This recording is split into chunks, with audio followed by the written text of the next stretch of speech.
سوال آیا ہے کیا عورت کا بیعت کرنا جائز ہے؟ جی عورت بیعت کر سکتی ہے، لیکن پیر کے ساتھ پردے میں بیٹھے، صاحب شریعت ہو، سنی العقیدہ ہو، اہل سنت و جماعت کے عقیدے پہ ہو.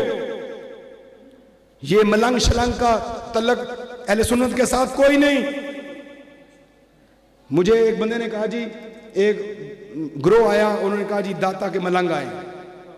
اچھا انہوں نے کوئی ایسی گیم کی، عورتیں سادہ ہوتی ہیں، مرد چلے جاتے ہیں، یہ نکلتے ہی 10 بجے 9 بجے 11 بجے گھروں میں جاتے ہیں. ادھر بھی شاید یہ وارداتیں ہوتی ہیں. ادھر گھر میں آئے اور آ کے جناب کہا جی آپ کے پیسے ڈبل کرتے ہیں، لے آؤ جو بھی پیسہ زیور ہے. وہ عورتیں بیچاری انہوں نے پیسہ ڈال دیا، اور بعد میں انہوں نے کہا جی اس طرح کہ ہم نے ابھی یہ 7 جنگل ہے ادھر بیٹھ کے ذکر کرنا ہے، تو یہ ڈبہ نہیں اٹھانا، اس میں سے ڈبل پیسے نکلیں گے. ٹھیک ہے، 1 گھنٹہ آنکھیں نہیں کھولنی، 1 گھنٹہ وہ جناب مظلوم لوگ آنکھیں بند کر کے بیٹھے رہے کہ پیسے ضائع نہ ہو جائیں.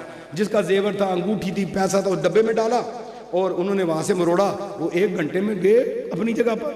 جب آنکھیں کھولی تو ڈبہ خالی. ڈبے پیر کے مقتدی نہ بنو. خدا را اعلی حضرت کو مانتے ہو، بارے شریعت پڑھ لو. 4 چیزیں ضروری ہیں اس کے لیے. اتنا علم جاننا جس سے خود اپنے آپ کو تو آگ جہنم کی آگ سے بچائے، حلال اور حرام کا پتہ ہو. نماز کی خبر نہیں، ملنگ ہے.